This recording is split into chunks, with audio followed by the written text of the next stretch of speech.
જોવા માટે સબસ્ક્રાઇબ કરો અમારી ચેનલ મુદ્રાલેખ ડિજિટલ એજ્યુકેશન. નમસ્કાર વિદ્યાર્થી મિત્રો, મુદ્રાલેખ ડિજિટલ એજ્યુકેશનમાં આપનું હાર્દિક સ્વાગત છે. ધોરણ 10 વિષય ગુજરાતી વ્યાકરણ વિભાગમાં સમાસની સમજૂતી આપણે જોઈશું. સમાસની સમજૂતી મિત્રો, ગુજરાતી ભાષાની અંદર શોર્ટકટ રસ્તો અપનાવવાનું એક આ માધ્યમ છે. ભાષાને એકદમ ટૂંકાણથી વ્યક્ત કરવી હોય, એટલે કે લાઘવયુક્ત ભાષાનું પ્રયોજન કરવું હોય તો આ સમાસ જેવા માધ્યમો એમાં કામ લાગે છે. તો મિત્રો, સમાસ કોને કહેવાય એની પહેલા આપણે સમજૂતી મેળવીશું. સમાસ કોને કહેવાય એની સમજૂતી મેળવીશું. મેં તમને પહેલા કીધું કે ભાષાને ઓછા શબ્દો દ્વારા અથવા તો ટૂંકમાં વ્યક્ત કરવાની જ્યારે જરૂર પડે ત્યારે સમાસ જેવા માધ્યમો કામ લાગે છે. આ એક લાઘવપૂર્ણ ભાષાનો ઉપયોગ કરવો હોય તો સમાસ એક મહત્વની કડી છે. સમાસ એટલે શું, અથવા તો સમાસની વ્યાખ્યા કે બે પદો જ્યારે જોડાઈને એક પદ બને ત્યારે તેને સમાસ કહે છે. અહીંયા મિત્રો એક બીજી સ્પષ્ટતા કરી દઉં કે સ્વતંત્ર અર્થ ધરાવતા બે પદો જ્યારે જોડાઈને એક પદ બને તેને સમાસ કહે છે. સ્વતંત્ર અર્થ ધરાવતા બે પદો જ્યારે જોડાઈને એક પદ બને તેને સમાસ કહે છે. સ્વતંત્ર અર્થ ધરાવતા, તો એની સમજૂતી આપતા તમને કહું મૌખિક રીતે. દાખલા તરીકે દવા. દવા એટલે આપણને ખબર જ છે કે જ્યારે આપણે કંઈક બીમારી કે કંઈક તકલીફમાં પડીએ ત્યારે આપણને દવાની જરૂર પડે છે. દવા શબ્દ સ્વતંત્ર છે. પછી ખાનું. ખાનું શબ્દ પણ એનો અર્થ સ્વતંત્ર છે. કોઈ બી ખાનું લો, ટેબલનું ખાનું લો, આપણે પૈસા ભરવા માટેની જે બારી હોય એને પણ ખાનું કહેવાય. આમ ચોક્કસ જગ્યાને ખાનું કહીએ છીએ. તો બંને દવા અને ખાનું બે શબ્દને જ્યારે જોડી દેવામાં આવે ત્યારે દવાખાનું એવો શબ્દ બને. બરાબર? એ દવાખાનું શબ્દ બને એને સમાસ કહેવાય છે. એવી રીતે કે સ્વતંત્ર અર્થ ધરાવતા બે પદો જોડાઈને એક પદ બને તેને સમાસ કહે છે. એ એની વ્યાખ્યા છે.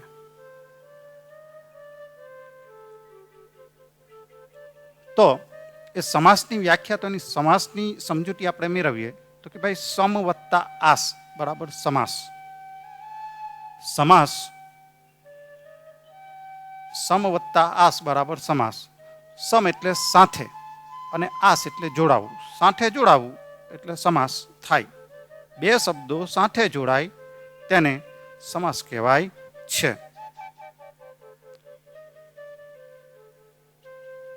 આપણે વાત કરી કે બે પદો સાથે જોડાય ત્યારે સમાસ બને છે. સમ વત્તા આસ એટલે કે સાથે અને આસ એટલે જોડાવું. એટલે બે પદો સાથે જોડાય એટલે સ્વાભાવિક છે કે પહેલું પદ અને બીજું પદ એનો આપણને ખ્યાલ હોવો જોઈએ. તો પહેલા પદને આપણી વ્યાકરણની ભાષામાં પૂર્વપદ કહેવામાં આવે છે. સમાસના પહેલા પદને પૂર્વપદ કહે છે. સમાસના પહેલા પદને પૂર્વપદ કહે છે. તો આપણે દવાખાનું શબ્દની જે ચર્ચા કરી, દવાખાનું, તો દવા જે શબ્દ છે, દવા એ સમાસિક પદની અંદર પહેલું પદ છે. તો એને પૂર્વપદ કહેવામાં આવે છે. દાખલા તરીકે સુખ શાંતિ. સુખ શાંતિની અંદર સુખ એ પૂર્વપદ છે. સંસાર સાગર, તો સંસાર સાગર આખો શબ્દ છે, પણ સંસાર એ પૂર્વપદ છે. ઉત્તરપદ, પૂર્વપદ અને ઉત્તરપદ બે પદ આવે. બરાબર? કે ભાઈ સમાસના પહેલા પદ પછીના પદને ઉત્તરપદ કહે છે. સમાસમાં જે પહેલું પદ આવેલું છે એના પછી આવતું જે પદ છે એને ઉત્તરપદ કહેવામાં આવે છે. તો ઉત્તરપદ ને પણ આપણે એને ઉદાહરણથી જોઈએ. દાખલા તરીકે વિકાસ ગૃહ આખો શબ્દ છે. વિકાસ અને ગૃહ, તો એમાં જે ગૃહ શબ્દ છે એ ગૃહ એ ઉત્તરપદ છે. મુખ દ્વાર, મુખ દ્વાર એટલે મુખ્ય દ્વાર અથવા તો પ્રમુખ દ્વાર આપણને ખબર છે. તો મુખ એટલે આગળનો અથવા તો મુખ્ય અથવા તો પ્રમુખ, અને દ્વાર, દ્વાર એ પછીનું પદ છે એટલે એને ઉત્તરપદ કહેવામાં આવે છે. આમ પૂર્વપદ અને ઉત્તરપદ ની આપણે સમજૂતી મેળવી. બરાબર? તો આ પૂર્વપદ અને ઉત્તરપદ બે જોડાયા. બરાબર? તો એ પૂર્વપદ અને ઉત્તરપદ જોડાઈને જે શબ્દ બને તેને સામાસિક પદ કે સમસ્ત પદ કહે છે.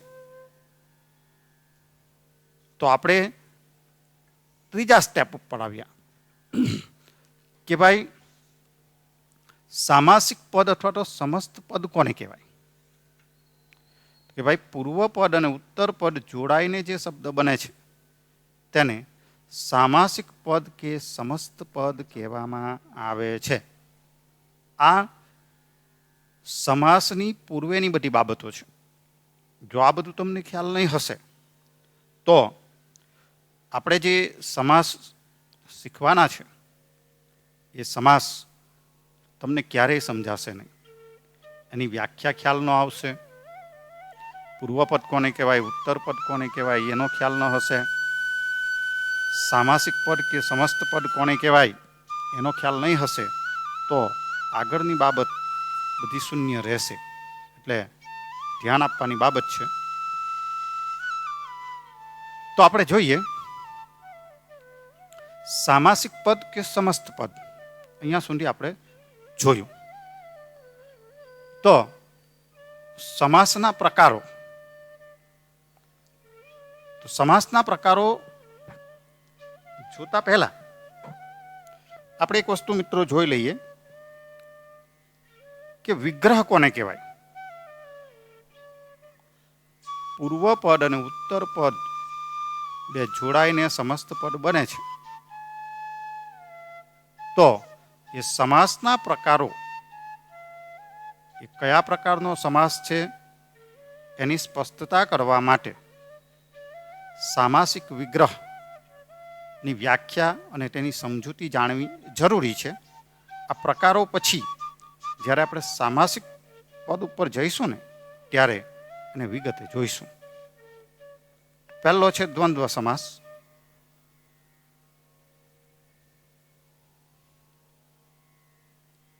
તો દ્વંદ્વ સમાસની વ્યાખ્યા છે કે બે કે બેથી વધુ પદો જ્યારે સમાન મોભો ધરાવતા હોય તેવા પદોના બનેલા સમાસને દ્વંદ્વ સમાસ કહે છે. બે કે બેથી વધુ પદો સમાન મોભો ધરાવતા હોય તેવા પદોના બનેલા સમાસને દ્વંદ્વ સમાસ કહે છે. હવે આપણે આ બે પદો જોડાયેલા છે. આ બે પદો જોડાયેલા છે એને સમજવા કઈ રીતે કે આ વસ્તુ આ જ પ્રકારે છે? તો મિત્રો એના માટે સમાસનો વિગ્રહ કરવો પડે. એટલે કે એને છૂટા પાડવા પડે. અને એ છૂટા પાડવામાં આવે અને એ જે રીતે છૂટા પડે એના ઉપરથી આ એના પ્રકારો બનેલા છે. તો વિગ્રહ કરતી વખતે દાખલા તરીકે પૂર્વપદ અને ઉત્તરપદ જે સંબંધથી જોડાયેલા હોય એ સંબંધ સ્પષ્ટ કરવા માટે તેનો વિગ્રહ કરવામાં આવે છે. એ સંબંધ જ્યારે સ્પષ્ટ થાય છે ત્યારે તેની વચ્ચે કોઈને કોઈ વિભક્તિ, વિશેષણ, વિશેષ્ય કે અન્ય કોઈ રીતે જોડાઈને આવતા હોય છે. તો એ અન્ય કોઈ રીતે જોડાઈને આવતા હોય છે તેની સ્પષ્ટતા આપણને મળે છે. અને એ સ્પષ્ટતા આપણને સમાસના પ્રકારો જાણવામાં મહત્વની કડીરૂપ છે. એટલે આપણે આ સામાસિક પદનો વિગ્રહ કરીએ ત્યારે એ બંને પદો વચ્ચેના સંબંધને સમજવાનો હોય છે. અને એ સમજાય એટલે સમાસ આપણને બહુ સરળતાથી આવડી જાય. એટલે વિગ્રહ એટલે પૂર્વપદ અને ઉત્તરપદ કયા સંબંધથી જોડાયેલા છે તેની સમજૂતી પ્રાપ્ત કરવી એટલે સામાસિક પદનો વિગ્રહ કરવો કહેવાય. તો એ વિગ્રહની વિગતો આપણે આ પહેલા જે સમાસ જોઈએ છે એમાં જોઈશું કે ભાઈ પહેલો સમાસ છે દ્વંદ્વ સમાસ. બે કે બેથી વધુ પદો જ્યારે સમાન મોભો ધરાવતા હોય તેવા પદોના બનેલા સમાસને દ્વંદ્વ સમાસ કહે છે. બંને પદો પૂર્વપદ અને ઉત્તરપદ સમાન મોભો ધરાવતા હોય, સરખો મોભો હોય, એનો દરજ્જો સરખો હોય તેવા પદોને દ્વંદ્વ સમાસ કહે છે. મિત્રો, દ્વંદ્વ સમાસના બે પ્રકાર છે. એક ઇટરેટર દ્વંદ્વ સમાસ અને બીજો વૈકલ્પિક દ્વંદ્વ સમાસ. ઇટરેટર દ્વંદ્વ સમાસ અને વૈકલ્પિક દ્વંદ્વ સમાસ આ બેની સમજૂતી આપતા પહેલા હું ઇટરેટર દ્વંદ્વ સમાસની તમને સમજૂતી આપું છું કે ઇટરેટર દ્વંદ્વ સમાસ પૂર્વપદ અને ઉત્તરપદના અરસપરસના સંબંધથી જોડાયેલા હોય છે. પૂર્વપદ અને ઉત્તરપદ અરસપરસના સંબંધથી જોડાયેલા હોય છે. તમે એ પદની અંદર પૂર્વપદ અને ઉત્તરપદ એકબીજાની પૂરક રીતે જોડાઈને આવે છે. જો તમે ઇટરેટર દ્વંદ્વ સમાસના પદો પૂર્વપદને ઉત્તરપદમાં અને ઉત્તરપદને પૂર્વપદમાં તમે ગોઠવી દો તો પણ એના અર્થમાં કોઈ ફરક નથી પડતો. એટલે ઇટરેટર દ્વંદ્વ સમાસમાં પૂર્વપદ અને ઉત્તરપદ અરસપરસના સંબંધથી જોડાયેલા હોય છે અને આ ઇટરેટર દ્વંદ્વ સમાસના પદોનો વિગ્રહ કરવામાં આવે ત્યારે તેમાં અને મૂકીને જ વિગ્રહ કરવામાં આવે છે. ઇટરેટર દ્વંદ્વ સમાસમાં અને મૂકીને વિગ્રહ કરવામાં આવે છે. અને સંયોજકથી વિગ્રહ થાય ત્યારે ઇટરેટર દ્વંદ્વ સમાસ બને છે. બરાબર? અને અગાઉ તમને કીધું કે અરસપરસના સંબંધથી જોડાઈને આવતા હોય તો એનું ઉદાહરણ જોઈશું આપણે કે ભાઈ અગમ નિગમ તો અથવા તો નિગમ અગમ પહેલા જ કાવ્યની અંદર છે. તો નિગમ અને અગમ અને મુકાય હલન ચલન, હલન અને ચલન.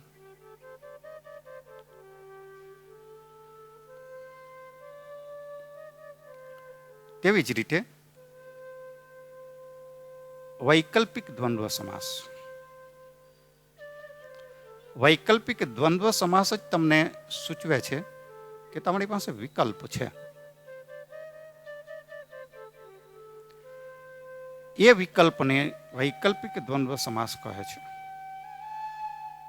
અને વૈકલ્પિક દ્વંદ્વ સમાસનો વિગ્રહ કરતી વખતે પૂર્વપદ અને ઉત્તરપદની વચ્ચે કે મૂકીને તેનો વિગ્રહ થાય છે. વૈકલ્પિક દ્વંદ્વ સમાસને સમજવા માટે તેની વચ્ચે કે મૂકવામાં આવે છે અને કોઈ પણ એકને સ્વીકારવામાં આવે છે. મિત્રો એના ઉદાહરણ જોઈશું, અથવા તો એનું એક સામાન્ય હું તમને રનિંગમાં એક ઉદાહરણ આપું કે ક્યારેક તમારા ઘરેથી કોઈ ફોન ઉપર વાત કરતું હોય અને સમજી લો કે સામે જેની સાથે વાત થાય છે તેને ત્યાં બાજરો વધારે પાકેલો હોય અને એ વ્યક્તિ તમારા જે વડીલ ફોન પર વાત કરે છે એને કહે કે તારા માટે કેટલો બાજરો રાખવો, તો ત્યારે આપણે એમ ચોક્કસ આંકડો નથી કહેતા, ત્યારે કોઈ ચોક્કસ આંકડો નથી કહેતા, સ્વાભાવિક રીતે બોલી રહ્યા છે 5-7 મણ રાખજે ને, આખા વર્ષ ચાલે એમ 5-7 મણ. સમજી લો કે ઘરમાં જેટલો ઉપયોગ જેટલો વપરાશ હોય તે પ્રમાણે 5-7 મણ રાખજે, વર્ષ આવી રહેશે. હવે મિત્રો અહીંયા જો 7, 5 અને 7 એમ અને કરવામાં આવે, અને મૂકીને એનો વિગ્રહ કરવામાં આવે તો 5 અને 7 એટલે અને મૂકો એટલે એને વત્તાની નિશાની થાય, અને વત્તાની નિશાની થાય એટલે એનો સરવાળો થાય. 5 અને 7 એટલે 12 મણ થઈ જાય. પણ તમારા જે વડીલ છે એનું કહેવાનો મતલબ શું છે કે 5 હોય કે 7 ચાલી રહે. એવી રીતે વૈકલ્પિક દ્વંદ્વ સમાસની અંદર વિકલ્પ હોય છે અને એ વિકલ્પ પૂર્વપદ અને ઉત્તર પદની વચ્ચે કે મૂકીને દર્શાવવામાં આવે છે અને ત્યારે વૈકલ્પિક દ્વંદ્વ સમાસ બને છે. દાખલા તરીકે જુઓ 5-7, 5 કે 7, ઊંચ નીચ, ઊંચ કે નીચ. દ્વંદ્વ સમાસના બંને પ્રકારના ઉદાહરણો છે આપણી પાસે. જોજો ગરીબ, ભાઈ બહેન કે ભાઈ અને બહેન, માતા પિતા, માતા અને પિતા. જો મેં તમને આગળ ફરી પાછા જાઉં, શરૂઆતમાં કીધું હતું કે ઇતરેટર દ્વંદ્વ સમાસની અંદર પૂર્વપદ અને ઉત્તરપદ ફેરવી નાખીએ ને તો પણ વાંધો ન આવે. થોડુંક અજુકતું લાગે પણ અર્થમાં કોઈ ફરક ન પડે. કોઈ એમ બોલે કે બહેન અને ભાઈ, બહેન ભાઈ, પિતા માતા, તો કોઈ તફાવત આવતો નથી. એટલે એ અરસપરસના સંબંધથી જોડાયેલા છે. આવું જ્યારે પૂર્વપદ અને ઉત્તરપદ અદલ બદલ કરી દેવામાં આવે તો પણ કોઈ અર્થમાં જે ફેર નથી પડતો તેને ઇતરેતર દ્વંદ્વ સમાસ કહે છે. આબુહવા, તો આભ અને હવા. આબુહવા આપણા આભારને આધારિત છે. અત્યારે વાદળછાયું વાતાવરણ હોય તો સ્વાભાવિક છે આપણું ભેજવાળી હવા છે.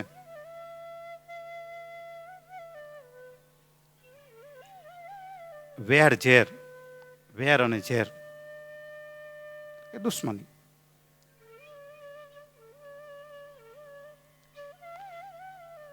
ત્રણ ચાર, 3 કે 4 આ વૈકલ્પિક દ્વંદ્વ સમાસ નું ઉદાહરણ છે. 8-10, 8 કે 10, પાસેર દોડ પાસેર, પાસેર કે દોડ પાસેર. મોજ મજા, મોજ કે મજા. અન્ન પાણી, અન્ન કે પાણી. 2-3, 2 કે 3. આમ આપણી પાસે આ દ્વંદ્વ સમાસના ઉદાહરણો છે. આનાથી પણ વિશેષ ઉદાહરણો આવે.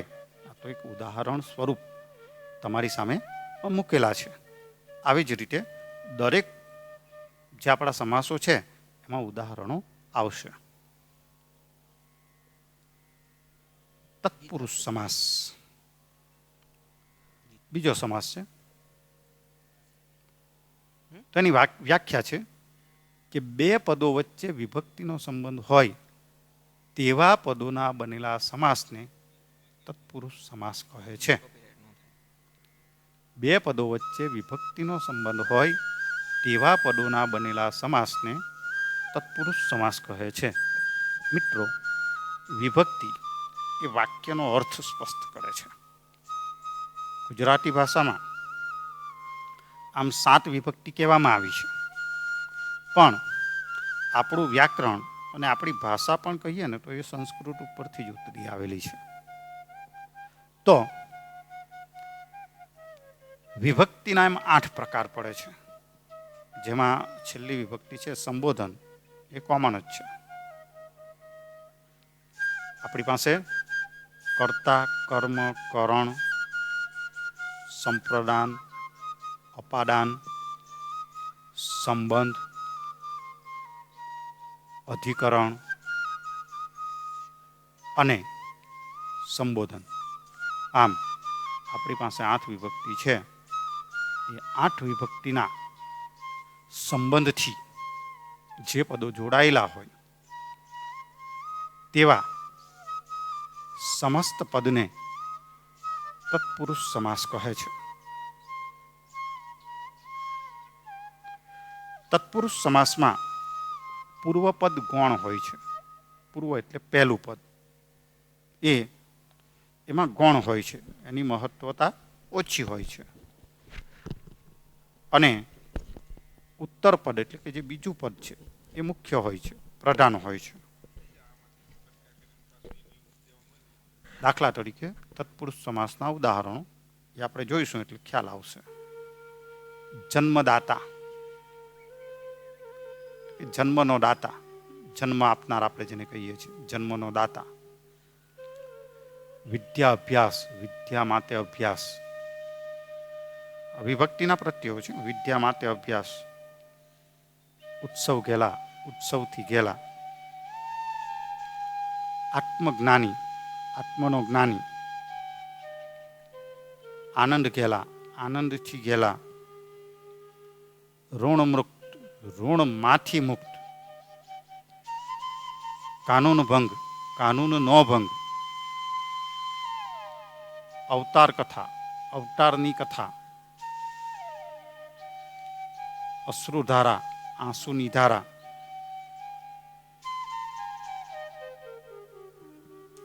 આ આપણે તત્પુરુષ સમાસના ઉદાહરણો છે કે જેમાં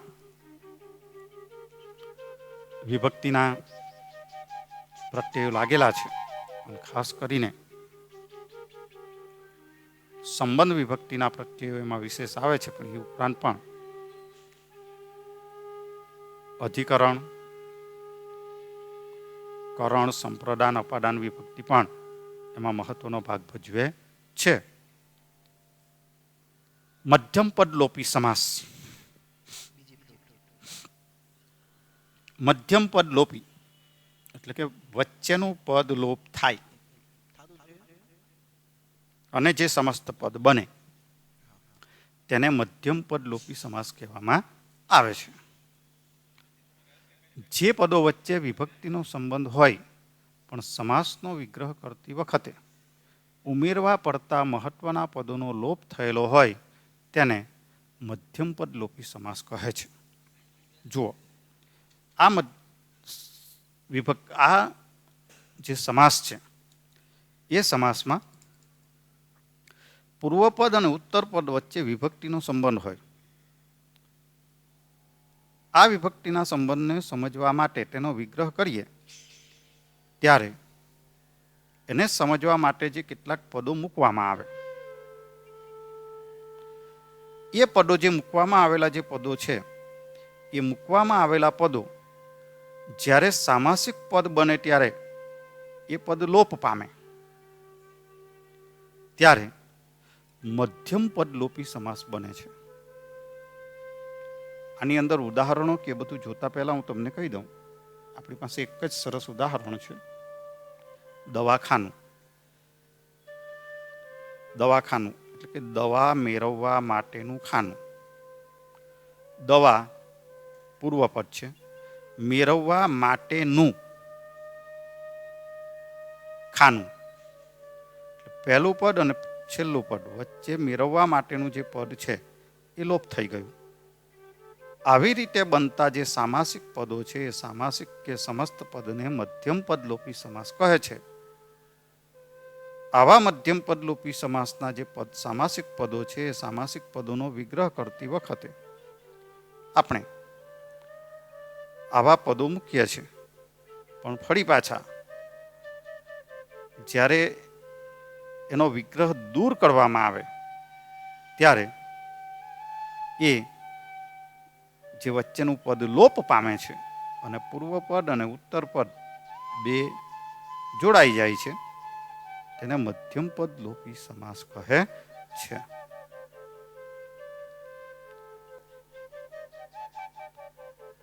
દાખલા તરીકે આરામ ખુરશી, કે ભાઈ આરામ કરવા માટેની ખુરશી. સ્વાભાવિક છે, આટલી વસ્તુ તો આપણને ખબર પડે. ઈજન સાદ, ઈજન એટલે આમંત્રણ આપતો સાદ. ઋણ રાહત, ઋણમાંથી મળતી રાહત, ઋણમાંથી મળતી રાહત, ઋણ રાહત. કન્યા કેળવણી, કન્યાને ધ્યાનમાં રાખીને અપાતી વિશિષ્ટ કેળવણી, જેની કન્યા કેળવણી કહેવાય છે. કલ્પના મૂર્તિ, કલ્પનામાં ધારેલી મૂર્તિ, યાની કલ્પના મૂર્તિ. પહેલું પદ અને છેલ્લું પદ ભેગું થઈ જાય છે. ખાદી ભંડાર, ખાદીનું વેચાણ કરતો ભંડાર. ગૌરી વ્રત, ગૌરીના પૂજન માટેનું વ્રત. ઘરદા ઘર, વૃદ્ધજનોને રહેવા માટેનું સ્થળ અથવા તો ઘર એટલે ઘરદા ઘર. ઘોડા ગાડી, ઘોડા વડે ચાલતી ગાડી. ઘર ધંધો એટલે કે ઘરમાં રહીને કરાતો ધંધો. ચોથો સમાસ છે કર્મધારય સમાસ. ચોથો સમાસ છે કર્મધારય સમાસ. જે સમાસમાં પૂર્વ પદ એના ઉત્તર પદના વિશેષણ તરીકે કામ કરતું હોય તે સમાસને કર્મધારય સમાસ કહે છે. જે સમાસમાં પૂર્વ પદ એના ઉત્તર પદના વિશેષણ તરીકે કામ કરતું હોય તે સમાસને કર્મધારય સમાસ કહે છે.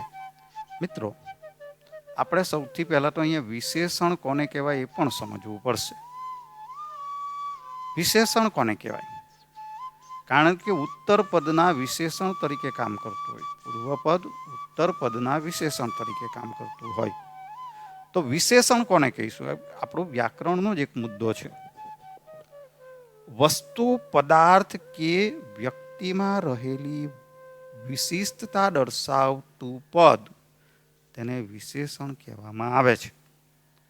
વસ્તુ, પદાર્થ કે વ્યક્તિમાં રહેલી વિશેષતા દર્શાવતું પદ તેને વિશેષણ કહેવામાં આવે છે. દાખલા તરીકે મૌલિક, વર્ગમાં હોશિયાર વિદ્યાર્થી છે. મૌલિકમાં કઈ વિશેષતા છે? વર્ગના બધા વિદ્યાર્થીઓ કરતા કઈ વિશેષતા છે? હોશિયાર. એટલે એ હોશિયાર જે પદ છે એને વિશેષણ કહેવાય. એટલે જે સમાસમાં પૂર્વ પદ એના ઉત્તર પદના વિશેષણ તરીકે કામ કરતું હોય, પહેલા પદની અંદર વિશેષણ હોય અને બીજા પદની અંદર વિશેષ્ય હોય, ત્યારે કર્મધારય સમાસ બને છે. દાખલા તરીકે વિશેષણ અને વિશેષ, જેની આપણે સમજૂતી મેળવી દીધી. વિશેષ્ય વત્તા વિશેષણ, વિશેષ્ય વત્તા વિશેષણ. કે વિશેષણ કે વિશેષણની સરખામણીથી કર્મધારય સમાસ બને છે. વિશેષણની સરખામણીથી કર્મધારય સમાસ બને છે.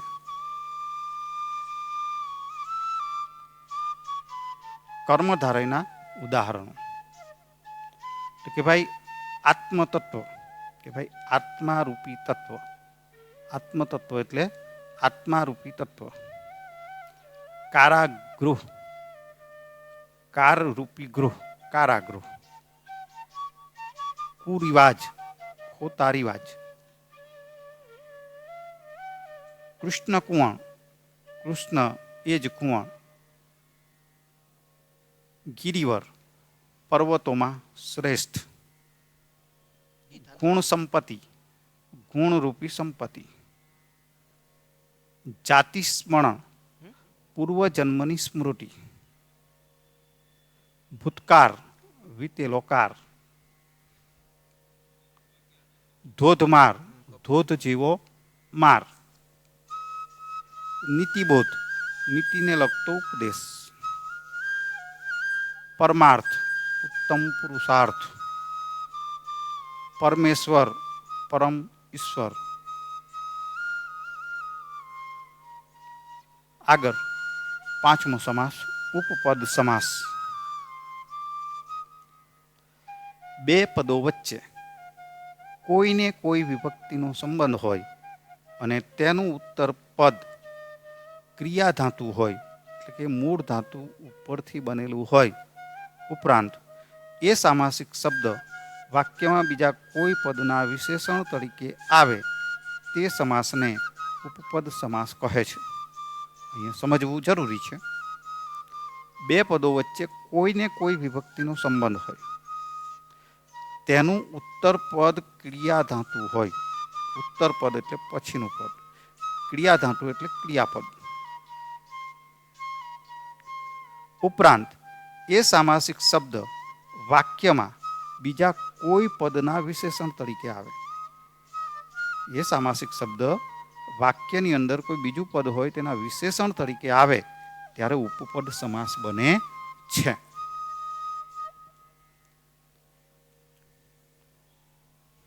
ઉપપદ સમાસના ઉદાહરણો. તો કે ભાઈ ઉદાસીન, એટલે કે રસ ન ધરાવનાર. ઉદાસીન, ઉદાસીન કોને કહેવાય? કે તમે કોઈ બાબતમાં રસ ન ધરાવતો હોય તો તમે ઉદાસીન છો, કે ભાઈ આ બાબતે છોકરો ભણવા બાબતે ઉદાસીન છે, રસ ન ધરાવનાર. ઉદ્ધારક, એટલે કે ઉદ્ધાર કરનાર.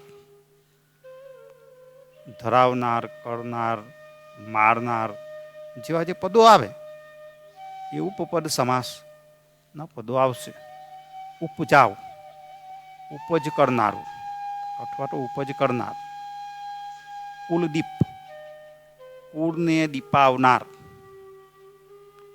કૃતજ્ઞ, કૃતને જાણનાર, પોતે જે કાર્ય કરેલું છે એને જાણનાર. ગગનભેદી, ગગનને ભેદનાર. ગિરિવર, ગિરિને ધારણ કરનાર. ગૃહસ્થ, ઘરમાં એટલે કે ગૃહમાં રહેનાર. ગ્રંથકાર, ગ્રંથને બનાવનાર. જગદીપક, વિશ્વને દીપાવનાર.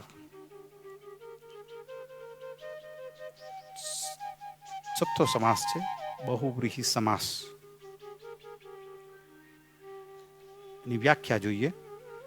બંને પદો વચ્ચે વિશેષણ અને વિશેષ્યનો સંબંધ, ઉપમાન કે ઉપમેયનો સંબંધ અથવા પરસ્પર વિભક્તિ સંબંધ હોય અને એથી બનેલા સામાસિક પદનો પ્રયોગ વાક્યના અન્ય પદના વિશેષણ તરીકે થાય ત્યારે તે બહુવ્રીહી સમાસ બને છે.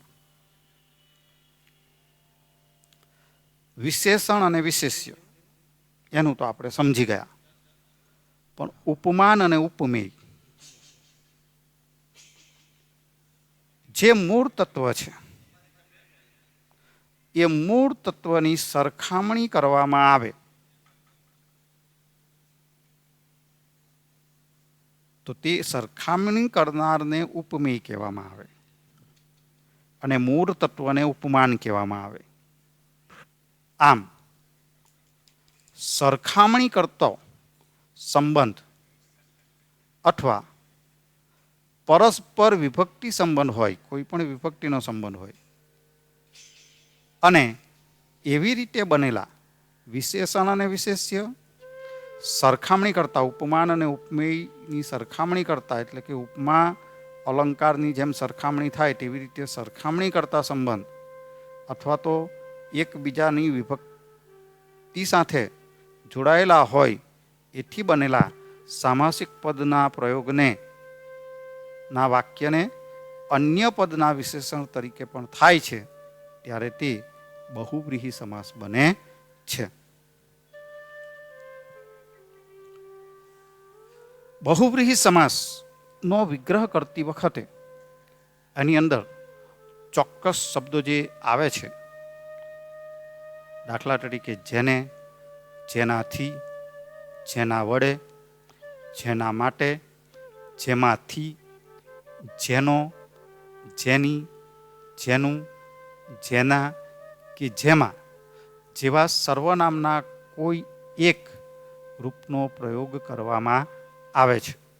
બહુવ્રીહી સમાસનો વિગ્રહ કરતી વખતે પૂર્વપદ અને ઉત્તર પદની વચ્ચે કે વિગ્રહમાં ક્યાંય પણ જેને, જેનાથી, જેના વડે, જેના માટે, જેમાંથી, જેનો, જેની, જેનું, જેના કે જેમાં જેવા સર્વનામના કોઈ એક રૂપનો પ્રયોગ કરવામાં આવે છે. તો એના ઉદાહરણો જોઈશું. અજાણ, નથી જાણ જેને તે. અજાણ કોને કહેવાય? કે ભાઈ જેને કોઈ જાણ નથી તે. જેને આવ્યું ને પદ, નથી જાણ જેને તે. અપરિગ્રહ, ધન કે માલ મત્તાનો સંગ્રહ ન કરવો તે. ધન કે માલ મત્તાનો સંગ્રહ ન કરવો તે. અભણ, જે ભણેલો નથી તે.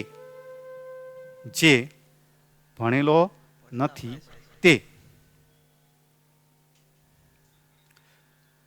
અમૂલ્ય, નથી મૂલ્ય જેનું તે, અથવા તો જેનું મૂલ્ય નથી તે.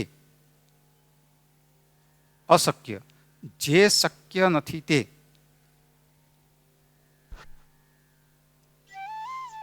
અસહ્ય, સહી ન શકાય તેવું, જે સહન ન થાય તે. દુર્લભ, મુશ્કેલીથી મળે તેવું, જે મુશ્કેલીથી પ્રાપ્ત થાય તે એમ પણ કહી શકાય. નવ પલ્લવ, નવા છે પલ્લવ જેને તે. જેના ઉપર નવી પાંદડીઓ આવેલી હોય તેને નવ પલ્લવ કહેવાય. નવા છે પલ્લવ એટલે કે પાંદડા, જેને તે. દ્વિગુ સમાસ, દ્વિગુ સમાસના બે પદો પૈકી પૂર્વપદ સંખ્યાવાચક વિશેષણ અને ઉત્તર પદ મોટા ભાગે સંજ્ઞા હોય છે.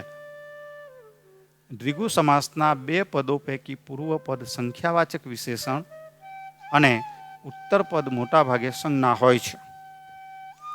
સંખ્યાવાચક વિશેષણ એટલે કે સંખ્યા હોય, વિશેષતા દર્શાવતું હોય. જે સંખ્યા છે એ વિશેષતા દર્શાવતું હોય. સંજ્ઞા, તો ભાઈ સંજ્ઞા કોને કહેવાય? એ વસ્તુ તમારે પાછી જોવાની છે.